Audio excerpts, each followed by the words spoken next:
नमस्कार दोस्तों, मैं अशोक सर एसीसी फुलप्रास में आपका स्वागत करता हूं। फ्रेंड्स, आज की क्लास में हम लोग 10th क्लास के फिजिक्स का पहला चैप्टर प्रकाश के परावर्तन एवं अपवर्तन का तीसरा वीडियो लेकर उपस्थित हूं। फ्रेंड्स, ये प्रकाश के परावर्तन और अपवर्तन का तीसरा क्लास है, जिसमें आज हम लोग अवतल दर्पण और उत्तल दर्पण से बनने वाले प्रतिबिंब के बारे में पढ़ेंगे। तो फ्रेंड्स, क्लास शुरू करने से पहले आपसे एक रिक्वेस्ट है कि यदि आपने अभी तक चैनल को सब्सक्राइब नहीं किए हैं तो चैनल को सब्सक्राइब कर घंटी के बटन को दबा लें, ताकि आगे आने वाले वीडियो का नोटिफिकेशन आपको मिल सके। तो चलते हैं फ्रेंड्स क्लास पर। फ्रेंड्स, आज का पहला टॉपिक से अवतल दर्पण द्वारा किस प्रकार का प्रतिबिंब बनता है। अवतल दर्पण के द्वारा किस प्रकार का प्रतिबिंब बनता है। तो फ्रेंड्स, क्या होती है कि किसी वस्तु का अवतल दर्पण द्वारा बनाई गई प्रतिबिंब की प्रकृति उस वस्तु के दर्पण के केंद्र से दूरी पर निर्भर करती है। दर्पण के केंद्र से दूरी पर निर्भर करती है। पहला है कि जब वस्तु अनंत पर होती है।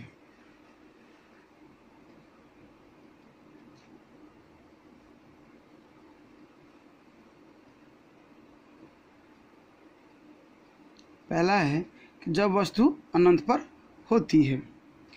क्या होता है फ्रेंड्स कि जब कोई वस्तु अवतल दर्पण से अनंत दूरी पर रखी जाती है, अवतल दर्पण से अनंत दूरी पर रखी जाती है, तो वस्तु से चली हुई प्रकाश किरणें एक दूसरे के समांतर होती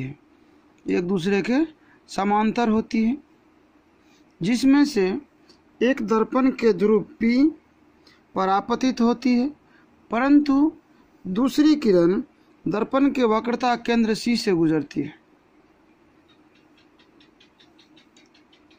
ये प्रकाश किरणें दर्पण से परावर्तन के बाद प्रतिबिंब फोकस पर बनाती है।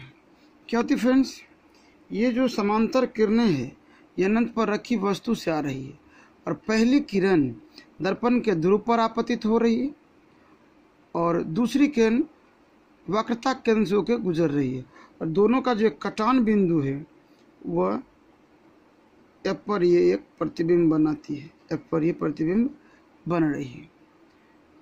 तो फ्रेंड्स, वस्तु यहाँ अनंत पर है, प्रतिबिंब फोकस पर है। तो क्या होता है कि अनंत पर स्थित वस्तु का प्रतिबिंब कैसा होता है वो देखिए। पहला कि वस्तु का प्रतिबिंब फोकस पर बनता है, दूसरा प्रतिबिंब वास्तविक होता है, तीसरा प्रतिबिंब उल्टा होता है, और चौथा वस्तु से छोटा बनता है। आगे फ्रेंड्स, दूसरा पॉइंट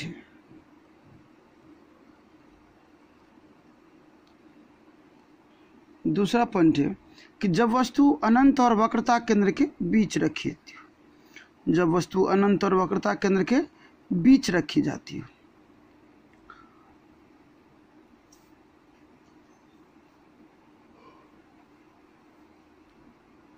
जब वस्तु AB अवतल दर्पण के वक्रता केंद्र C और अनंत के बीच रखी जाए तो प्रतिबिंब A' B' दर्पण के वक्रता केंद्र C और मुख्य फोकस F के बीच बनती है। फ्रेंड्स, क्या है कि ये जो AB वस्तु रखी गई है वो वक्रता केंद्र और अनंत के बीच रखी गई, तो इससे चली पहले किरण AD दर्पण के D बिंदु पर आपतित होकर फोकस से गुजर जाती है, दूसरी किरण वक्रता केंद्र से गुजरती है, और दोनों जो कटती है वह क्या होती है कि प्रतिबिंब होती है। तो प्रतिबिंब A' B' बन गया, जो वक्रता केंद्र और फोकस के बीच बना, जो वक्रता केंद्र और फोकस के बीच बना था। कहाँ? अनंत और वक्रता केंद्र के बीच ये ध्रुव रहा। तो इस प्रकार बने प्रतिबिंब का क्या होता है कि यह प्रतिबिंब क्या होता है कि वक्रता केंद्र C और फोकस F के बीच बनता है, और यह वास्तविक होता है, वस्तु से उल्टा भी होता है और वस्तु से छोटा भी बनता है। तीसरा पॉइंट है कि जब वस्तु वक्रता केंद्र पर रखी हो, जब वस्तु वक्रता केंद्र पर रखी हो। क्या तो फ्रेंड्स कि जब वस्तु CA दर्पण के वक्रता केंद्र पर रखा जाए तो प्रतिबिंब CB वक्रता केंद्र पर ही बनता है। क्या होता है फ्रेंड्स, ये दर्पण का वक्रता केंद्र और ये फोकस है। वक्रता केंद्र पर वस्तु CA रख दिया गया, जिसका पहली किरण दर्पण के D बिंदु पर आपतित होकर फोकस से गुजर जाती है और दूसरी किरण भी फोकस से ही गुजरती है और दर्पण पर Q बिंदु पर आपतित होने के बाद फिर परावर्तित हो जाती है। और तीसरी किरण ये वक्रता केंद्र का CB ही होना चाहिए, लेकिन ये दोनों का जो कटान है तीनों का वो एक ही बिंदु B पर मिलती है। इस प्रकार CA वस्तु का प्रतिबिंब CB बना और वक्रता केंद्र पर ही बना। तो क्या होगा फ्रेंड्स, यह प्रतिबिंब वक्रता केंद्र पर बनती है, वास्तविक होती है, उल्टा होती है और वस्तु के आकार के बराबर का बनता है। तो फ्रेंड्स वक्रता केंद्र पर स्थित वस्तु का प्रतिबिंब वस्तु के आकार के बराबर बनता है, उल्टा बनता है और वास्तविक होता है।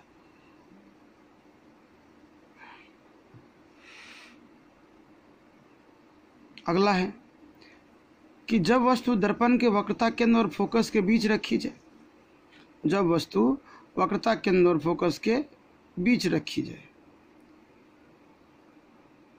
तो यहाँ पर क्या होता है कि जब वस्तु यहाँ पर AB है, वक्रता केंद्र और फोकस के बीच रख दिया गया है, वक्रता केंद्र और फोकस के बीच रख दिया गया है, तो इससे पहली किरण दर्पण के D बिंदु पर आपतित होकर फोकस से गुजर जाती है और दूसरी किरण वक्रता केंद्र से गुजरती है। जब वक्रता केंद्र से गुजरती है तो दोनों जो होती है वो एक जगह मिलती है जो बिंदु A' है। इस प्रकार प्रतिबिंब A', B' बनता है, लेकिन प्रतिबिंब ध्यान रखना फ्रेंड्स कि वक्रता केंद्र और अनंत के बीच बनती है। दिख रहा है वक्रता केंद्र और अनंत के बीच दिख रहा है प्रतिबिंब। तो क्या है कि जब वस्तु AB को दर्पण के वक्रता केंद्र C और मुख्य फोकस F के बीच रखा जाए, जब वस्तु AB को दर्पण के वक्रता केंद्र C और मुख्य फोकस F के बीच रखा जाए तो प्रतिबिंब A', B' वक्रता केंद्र C और अनंत के बीच बनती है।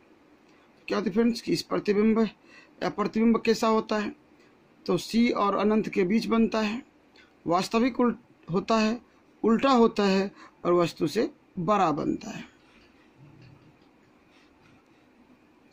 अगला फ्रेंड्स कि जब वस्तु दर्पण के फोकस पर रखी जाए, जब वस्तु दर्पण के फोकस पर रखी जाए तो क्या होता है फ्रेंड्स, ये तो हमारा अवतल दर्पण ही है।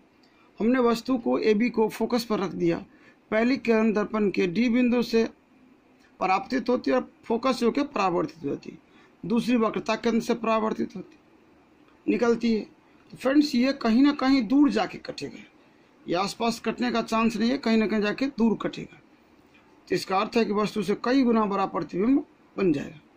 तो क्या होगी, जब वस्तु AB को फोकस F पर रखा जाता है तो प्रतिबिंब A', B' अनंत पर बनता है। प्रतिबिंब कहाँ बनता है, अनंत पे बनता है। तो फ्रेंड्स इस दर्पण के लिए देखिए कि इस दर्पण में किस प्रकार का प्रतिबिंब बनता है, तो प्रतिबिंब अनंत पर होती है, वास्तविक होती है, उल्टा होती है और वस्तु से काफी बड़ा बनता है।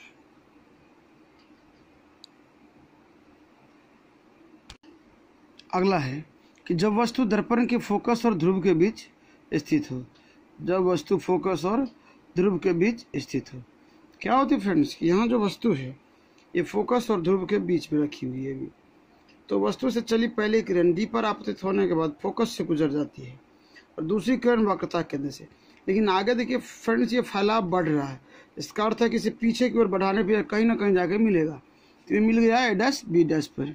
तो इस प्रकार A', B' इसका एक प्रतिबिंब बन गया जो दर्पण के पीछे है।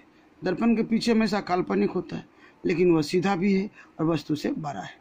तो चलते फ्रेंड्स यहाँ कि जब वस्तु AB दर्पण के फोकस F और ध्रुव P के बीच रखा जाए तो प्रतिबिंब A', B' दर्पण के पीछे बनता है। तो क्या होता है फ्रेंड्स, यह प्रतिबिंब कैसा होता है, यह प्रतिबिंब दर्पण के पीछे बनता है, काल्पनिक होता है, सीधा होता है और वस्तु से बड़ा बनता है। और एक लास्ट खंड, एक लास्ट कंडीशन बच गया फ्रेंड्स। सबसे पहला कंडीशन था अनंत पर, दूसरा था अनंत और वक्रता केंद्र के बीच, तीसरा था वक्रता केंद्र पर, चौथा था वक्रता केंद्र और फोकस के बीच, पांचवा कंडीशन था फोकस पर, और छठा कंडीशन आ गया फोकस और ध्रुव के बीच। तो एक अंतिम कंडीशन है कि जब वस्तु ध्रुव P पर हो, जब वस्तु ध्रुव P पर हो। तो फ्रेंड्स, जब वस्तु ध्रुव P पर हो तो इसका इमेज दिखाना संभव ही जान पड़ता, मतलब बहुत कठिन है, इसलिए मैंने इसका इमेज नहीं बनाया। और आप केवल इसके प्रकृति को याद रखेंगे कि जब वस्तु ध्रुव P पर स्थित हो तो प्रतिबिंब ध्रुव पर ही बनेगा, आभासी यानी काल्पनिक बनेगा, सीधा बनेगा और वस्तु के बराबर बनेगा। एक चीज़ याद रखना फ्रेंड्स कि प्रतिबिंब दो जगह समान बनता है, एक वक्रता केंद्र पर और दूसरा ध्रुव पर, वस्तु के बराबर ही बनती है। तो आगे आता है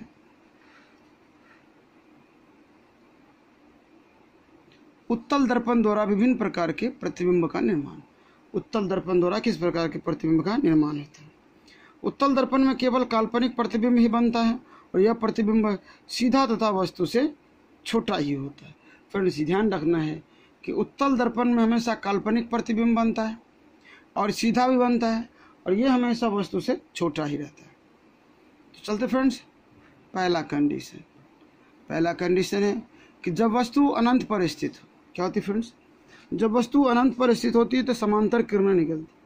समांतर किरणें दर्पण पर अपतित होने के बाद परावर्तित हो जाती। परावर्तित होकर फ्रेंड्स कहीं आपस में नहीं कटेगा, इसे पीछे की ओर फोकस से होकर परावर्तित होता हुआ नजर आता है। इसका अर्थ है कि अनंत पर स्थित वस्तु का प्रतिबिंब फोकस पे बनता है और फोकस पर स्थित वस्तु का प्रतिबिंब अनंत पे बनता है। तो अनंत पर स्थित किसी वस्तु से आने वाली आपतित प्रकाश की किरणें प्रधान अक्ष के समांतर होती है। परावर्तन के बाद सभी किरणें दर्पण के फोकस से अपसरित होती हुई मालूम पड़ती है। इसलिए यह प्रतिबिंब फोकस पर बनता है, काल्पनिक होता है, सीधा होता है और वस्तु की अपेक्षा काफ़ी छोटा होता है। फ्रेंड्स, क्या होती है कि फोकस पर बनी प्रतिबिंब काल्पनिक, सीधा और वस्तु से छोटा होता है। उत्तल दर्पण में अनंत पर स्थित वस्तु का प्रतिबिंब जो फोकस पर बनता है वह काफी छोटा होता है।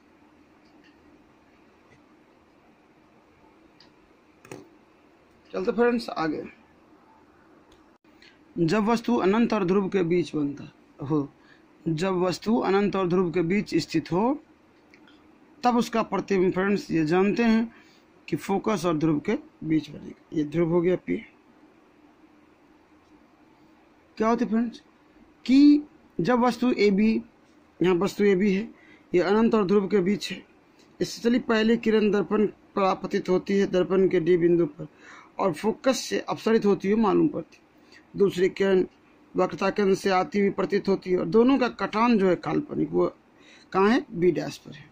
इस प्रकार A', B' एक प्रतिबिंब बनता है। तो चलते फ्रेंड्स इधर कि जब वस्तु AB अनंत और ध्रुव के बीच स्थित हो तो प्रतिबिंब A', B' दर्पण के पीछे बनता है, फोकस और ध्रुव के बीच बनता है, काल्पनिक होता है, सीधा होता है और वस्तु से छोटा होता है। फ्रेंड्स, उत्तल दर्पण में 3 कंडीशन होगा, एक अनंत, दूसरा अनंत और ध्रुव के बीच और तीसरा ध्रुव पर। तो ध्रुव पर स्थित वस्तु का प्रतिबिंब बनाना असंभव है। तो देखिए फ्रेंड्स, उसकी प्रकृति हमको केवल याद रखनी है एग्जाम के लिए। ध्रुव पर स्थित वस्तु का प्रतिबिंब ध्रुव पर ही बनता है, आभासी होता है, सीधा होता है और वस्तु के बराबर बनता है, वस्तु के बराबर बनता है। आगे आते फ्रेंड्स अवतल दर्पण के उपयोग पर। देखिए फ्रेंड्स, अवतल दर्पण के उपयोग। अवतल दर्पण के निम्नलिखित उपयोग है। पहला हो गया कि अवतल दर्पण का उपयोग हजामती दर्पण के रूप में किया जाता है। हजामती का मतलब हुआ फ्रेंड्स ये सैलून में, जहाँ पर हम बाल दाढ़ी कटवाते हैं, ऐसे सैलून में जहाँ पर हजामत होती है, नाई लोग यूज़ करते हैं। अवतल दर्पण का उपयोग हजामती दर्पण के रूप में किया जाता है क्योंकि ये चेहरे का सीधा, बड़ा तथा काल्पनिक प्रतिबिंब बनाता है। अगला है रोगियों के नाक, कान, गला आदि की जांच के लिए। क्या होता है फ्रेंड्स कि अवतल दर्पण का प्रयोग रोगियों के नाक, कान, गला आदि के जांच के लिए भी किया जाता है। अगला फ्रेंड्स कि सोलर कुकर में भी अवतल दर्पण का प्रयोग किया जाता है, क्योंकि अवतल दर्पण ज़्यादा से ज़्यादा प्रकाश को कवर कर अत्यधिक बिजली के रूप में प्रकाश को अवशोषित कर सकता है, तो सोलर कुकर में भी प्रयोग किया जाता है। अगला है सर्च लाइट में। फ्रेंड्स सर्च लाइट जो होती है उसमें भी अवतल दर्पण का ही प्रयोग होता है। गाड़ियों के अग्रद्वीप में आगे जो लाइट लगी होती है गाड़ियों में, उसमें भी अवतल दर्पण का प्रयोग होता है। और टॉर्च तथा टेबल लैंप, जो टॉर्च हम यूज करते हैं रात में, उस टॉर्च और टेबल पर रखने वाले लैंप जिससे हम पढ़ते हैं, इसमें भी अवतल दर्पण का ही प्रयोग होता है। तो चलते फ्रेंड्स उत्तल दर्पण के उपयोग पर। उत्तल दर्पण के उपयोग देखिए फ्रेंड्स, उत्तल दर्पण का निम्नलिखित उपयोग है। पहला, सड़क या गली में स्ट्रीट लाइट में परावर्तक के रूप में। फ्रेंड्स कोई सड़क होती या गली होती, उसमें जहाँ पर मोड़ होती है वहाँ पर ये अवतल दर्पण लगा दिया जाता है ताकि आगे आने वाले गाड़ियों का प्रतिबिंब हमें दिखे। जो सामने से न दिख रहा हो वो हमें दर्पण के द्वारा दिखे। इसलिए गलियों में या सड़कों पर स्ट्रीट लाइट में परावर्तक के रूप में उत्तल दर्पण का प्रयोग किया जाता है। अगला है मोटर कार, बस, ट्रक आदि में उत्तल दर्पण का उपयोग साइड मिरर के रूप में किया जाता है, क्योंकि उत्तल दर्पण किसी वस्तु का हमेशा सीधा प्रतिबिंब बनाता है, क्योंकि वस्तु की तुलना में प्रतिबिंब बहुत छोटा बनता है। तो फ्रेंड्स हम साइड मिरर, जो साइड की जो आईना होती है, उसमें हम अब उत्तल दर्पण का ही प्रयोग करते हैं। चलते फ्रेंड्स आगे फ्रेंड्स चिन्ह परिपाटी। चिन्ह परिपाटी गोलीय दर्पण द्वारा किसी वस्तु का प्रतिबिंब कभी दर्पण के सामने बनता है तो कभी दर्पण के पीछे बनता है। इसलिए इन दो स्थितियों में अंतर स्पष्ट करने के लिए एक परिपाटी की आवश्यकता होती है जिसे चिन्ह परिपाटी कहते हैं। एक परिपाटी की आवश्यकता होती है जिसे चिन्ह परिपाटी कहते हैं। आजकल प्रचलित चिन्ह परिपाटी को निर्देशांक चिन्ह परिपाटी भी कहते हैं। आजकल प्रचलित चिन्ह परिपाटी को निर्देशांक चिन्ह परिपाटी भी कहते हैं। तो यहाँ है फ्रेंड्स चिन्ह परिपाटी के लिए ये है। चिन्ह परिपाटी के अनुसार क्या होती है फ्रेंड्स, ये x और ये y एक्सिस है। क्या होता है फ्रेंड्स कि ये जो मूल बिंदु होती है वह दर्पण के लिए ध्रुव का कार्य करता है। ये मूल बिंदु ध्रुव का कार्य करता है दर्पण के लिए। ये मूल बिंदु दर्पण के लिए ध्रुव का कार्य करता है। अब क्या होती है फ्रेंड्स कि हम भी जानते हैं पहले से एक्स वाई एक्सिस बना कि जीरो से दाईं तरफ की दूरियां धनात्मक, जीरो से बाईं तरफ ऋणात्मक, जीरो से ऊपर धनात्मक, जीरो से नीचे ऋणात्मक। अब क्या होती है फ्रेंड्स कि आपतित प्रकाश जो इधर से इधर आएगा, ये है आपतित किरण। आपतित किरण जो होती है उसकी दिशा क्या होती है, धनात्मक होती है, क्योंकि फ्रेंड्स ये इधर से इधर की ओर जा रही है। तो आपतित प्रकाश की दिशा क्या होती है, धनात्मक होती है। और उसकी विपरीत दिशा ऋणात्मक होती है। इधर की इधर जा रहे हो तो ऋणात्मक होगी, क्योंकि बाय डिफॉल्ट हम जानते हैं कि जीरो से बाईं ओर की दूरियां ऋणात्मक होती है। आगे है कि जीरो से ऊपर की दूरियां धनात्मक होती है। फ्रेंड्स ये जो एक्स डैश एक्सिस है ये दर्पण के लिए प्रधान अक्ष है। तो फ्रेंड्स प्रधान अक्ष के ऊपर की दूरियां धनात्मक, प्रधान अक्ष के नीचे की दूरियां ऋणात्मक होती है। और आपतित प्रकाश की दिशा जो होती है वो हमेशा धनात्मक होती है। क्या होना फ्रेंड्स कि दर्पण के ध्रुव अर्थात दर्पण से बाईं ओर मापी गई दूरियां ऋणात्मक, दर्पण के दाईं ओर मापी गई दूरियां धनात्मक। दर्पण के प्रधान अक्ष के ऊपर की ओर मापी गई दूरियां धनात्मक और नीचे की ओर मापी गई दूरियां ऋणात्मक होती है। तो फ्रेंड्स उम्मीद करते हैं कि आपको चिन्ह परिपाटी समझ में आ गई होगी। चलते फ्रेंड्स आगे कि समतल दर्पण, अवतल दर्पण, एवं उत्तल दर्पण की पहचान करना है। समतल दर्पण, अवतल दर्पण और उत्तल दर्पण की पहचान करना है। वह पहचान बिना स्पर्श किए हुए कैसे करेंगे? देखिए, इसके लिए बारी बारी से दर्पण के सामने वस्तु को लाया जाता है। किसी भी वस्तु को अब इसके लिए बारी बारी से दर्पण के सामने रखिए। दर्पण को मेज पर फैला दीजिए। समतल दर्पण, उत्तल दर्पण और अवतल दर्पण तीनों को मेज पे रख दीजिए और उसके सामने बारी बारी से किसी वस्तु को लाइए। वस्तु को दर्पण से नज़दीक या दूर हटाने पर दर्पण में बने प्रतिबिंबों का अवलोकन के आधार पर उन दर्पण की पहचान की जाती है।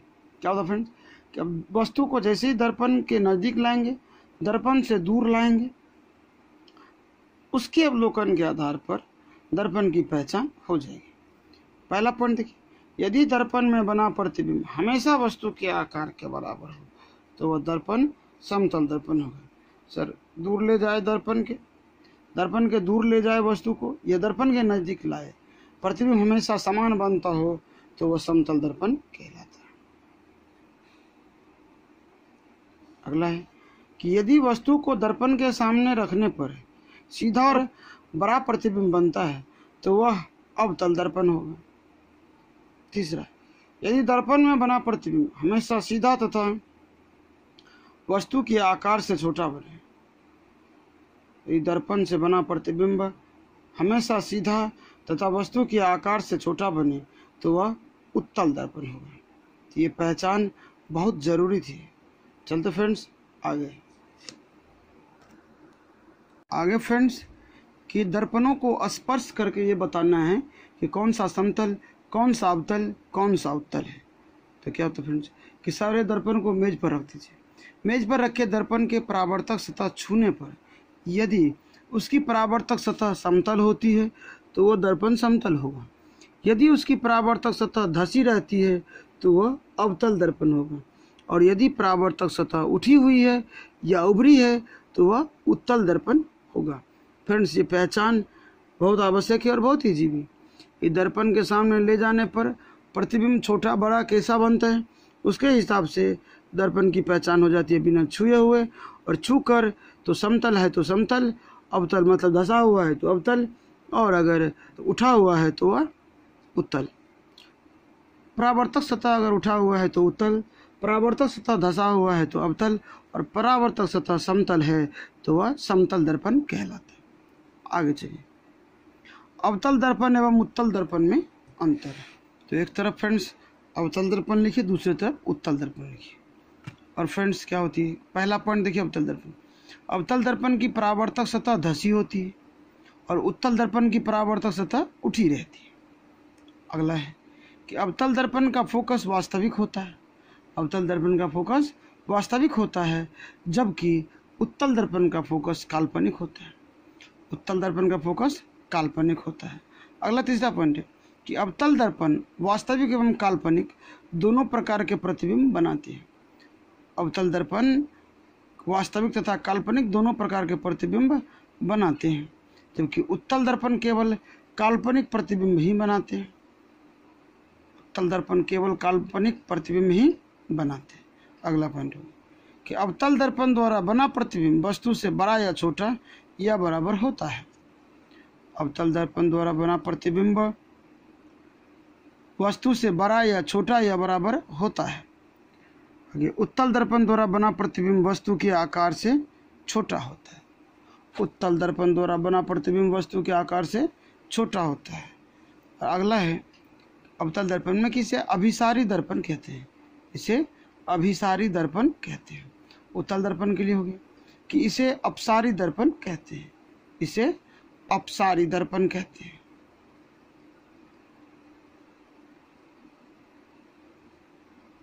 आगे फ्रेंड्स, यह है दर्पण सूत्र मिरर फॉर्म।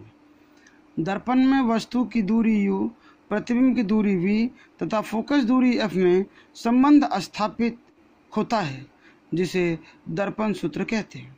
दर्पण में वस्तु की दूरी u, प्रतिबिंब की दूरी v तथा फोकस दूरी f में संबंध को दर्पण सूत्र कहते हैं। जो दर्पण सूत्र यहाँ पर दी गई है कि 1/v + 1/u = 1/f। 1/v plus 1/u equals to 1/f। ये होती है उसकी दर्पण सूत्र। तो फ्रेंड्स, आज की क्लास को यहीं पर समाप्त करते हैं। मिलते हैं पुनः अगले क्लास में इस दर्पण सूत्र को स्थापित करते हुए। फ्रेंड्स, क्या होती है कि दर्पण सूत्र की स्थापना अगले वीडियो में मिलेगी आपको। उसे मैं सिद्ध कर दूंगा कि 1/v plus 1/u equal to 1/f होती है। दर्पण सूत्र जो सिद्ध करना है वो अगले क्लास में हम लोग करेंगे। तो फ्रेंड्स, मिलते हैं अगले क्लास में। तब तक के लिए जय हिंद। Thanks for watching.